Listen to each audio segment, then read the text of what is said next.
लक्की पलनपुर में रहता था, एक छोटा सा शांत और धूल भरा शहर। सब एक दूसरे को जानते थे।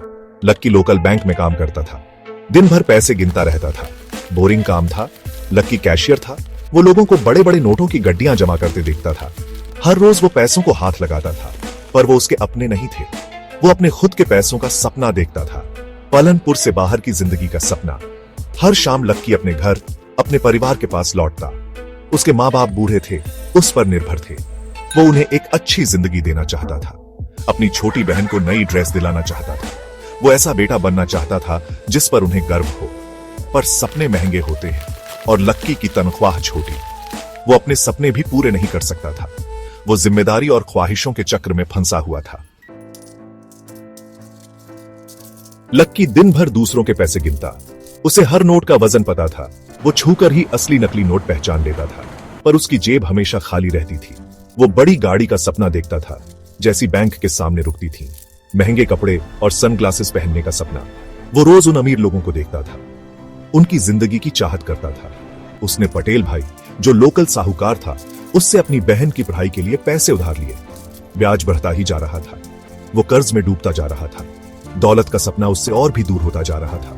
लक्की खुद को नाकामयाब समझता था। वो एक जगह फंस गया था, दूसरों के पैसे गिनते हुए, जबकि उसके अपने सपने उससे दूर जा रहे थे। एक दोपहर पटेल भाई बैंक में घुस आया, सीधा लक्की के काउंटर पर। मेरे पैसे कब वापस करेगा? उसने इतनी जोर से कहा कि सब सुन लें। लक्की के गाल शर्म से लाल हो गए। उसने माफी मांगी, नजरें काउंटर पर गड़ाए रखी। लोग घूर रहे थे, कानाफूसी कर रहे थे। उस दिन लक्की की बेइज्जती हो गई। दुख में और इजाफा हुआ जब बैंक ने प्रमोशन का अनाउंसमेंट किया। लक्की को उम्मीद थी, उसने मेहनत की थी कैशियर की नौकरी से ऊपर उठने की, पर प्रमोशन किसी और को मिल गया, किसी जान पहचान वाले को। लक्की हार गया, उसे नजरअंदाज कर दिया गया, हमेशा की तरह। वो उस दिन भारी मन से घर गया। उसके सपने मुंह में राख की तरह लग रहे थे। उस हफ्ते बाद में लक्की नदी किनारे बैठा सोच रहा था। उसका दोस्त राजू उसे वहां मिला। राजू मैकेनिक था, लक्की की तरह सपने देखने वाला। उसने धीरज से सुना जब लक्की ने अपना दिल खोलकर सब बताया। कोई ना कोई रास्ता होता है यार, राजू ने लक्की के कंधे पर हाथ रखते हुए कहा। उसने लक्की को एक रिस्की बिजनेस डील के बारे में बताया। एक आदमी को सामान लाने में मदद चाहिए थी, कस्टम्स से बचकर। यह गैर कानूनी था। लक्की हिचकिचाया, पर जल्दी पैसा कमाने का ख्याल, अपनी परेशानियों से बचने का ख्याल बहुत लुभावना था। वो मान गया। वो बैंक में अपनी पोजीशन का इस्तेमाल करके डील के लिए पैसे ट्रांसफर करेगा। डर उसे खाए जा रहा था, पर मजबूरी डर को दबा देती है। यही उसका मौका था, अपनी जिंदगी बदलने का एक मौका।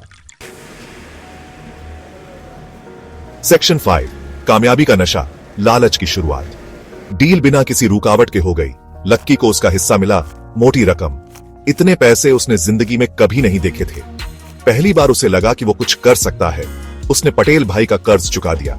उसने साहूकार की आंखों में हैरानी देखी और फिर एक अनमनी इज्जत। उसने नए कपड़े खरीदे, परिवार को बाहर खाने ले गया। अब वो छोटे शहर का कैशियर नहीं था। वो एक ऐसा आदमी था जो कुछ कर सकता था, पर आसानी से मिले पैसों का नशा हो गया। पुराना लक्की, जो छोटी छोटी चीजों का सपना देखता था, गायब होने लगा। उसकी जगह और पाने की भूख बढ़ने लगी।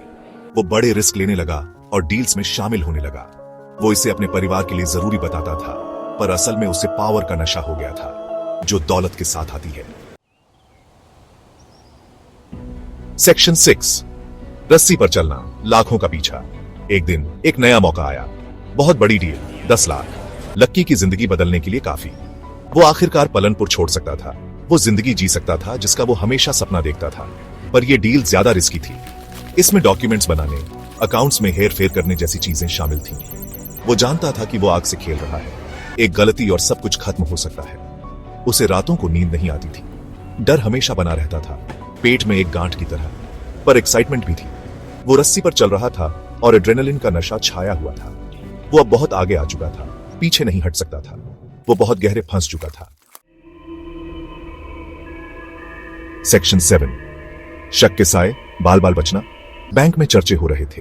पुलिस करप्शन के लिए एक और मैनेजर की जांच कर रही थी। लक्की की रूह कांप गई। उसने सावधानी बरती थी, पर अगर उन्हें कुछ मिल गया तो। वो हमेशा डर में जी रहा था। फोन की हर घंटी, दरवाजे पर हर दस्तक उसकी धड़कनें बढ़ा देती थी। वो अपने परिवार के लिए मुस्कुराता था, पर अंदर से वो टूट रहा था। जांच हफ्तों तक चली। लक्की को लगा कि फंस गया। जब पुलिस ने उसके ट्रांजैक्शंस के बारे में पूछताछ की तो वो लगभग पकड़ा गया था, पर किस्मत अभी भी उसका साथ दे रही थी। एक बलि का बकरा मिल गया और जांच बंद हो गई। लक्की बच गया इस बार। सेक्शन 8, आजादी की कीमत। एक गुनहगार जमीर। बाल बाल बचने के बाद लक्की का प्रमोशन हो गया। अब वो मैनेजर था, पावर और कनेक्शंस वाला। उसने वो हासिल कर लिया था जो वो हमेशा चाहता था। पर किस कीमत पर? उसके पास पैसे थे, हां, पर वो झूठ में जी रहा था। उसने अपने पुराने दोस्तों, अपने परिवार को दूर कर दिया।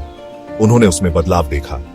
अपराध बोध उसे खाए जा रहा था, उसकी नई दौलत का एक साया।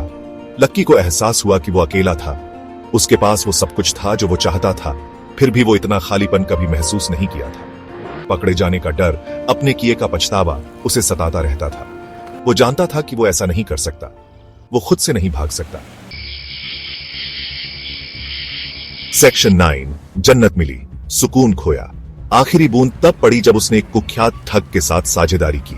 डील बहुत बड़ी थी, बहुत सारे पैसों का वादा, पर यह बिल्कुल गैरकानूनी थी। इस बार कोई बचाव नहीं था, पुलिस उनके पीछे थी।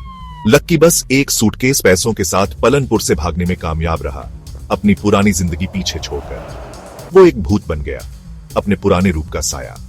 वो एक बीच पर पहुंचा, कहीं नहीं, एक ऐसी जगह जहां कोई उसका नाम नहीं जानता था। उसके पास पैसे थे, ऐशो आराम, वो सब कुछ जो वो चाहता था, पर इसमें कोई खुशी नहीं थी। लक्की अपने बनाए पिंजरे में कैद था। वो कानून से बच गया था, पर खुद से नहीं बच सका। वो एक भगोड़ा था, एक ऐसी जन्नत में रह रहा था जिसका वो कभी मजा नहीं ले सकता था।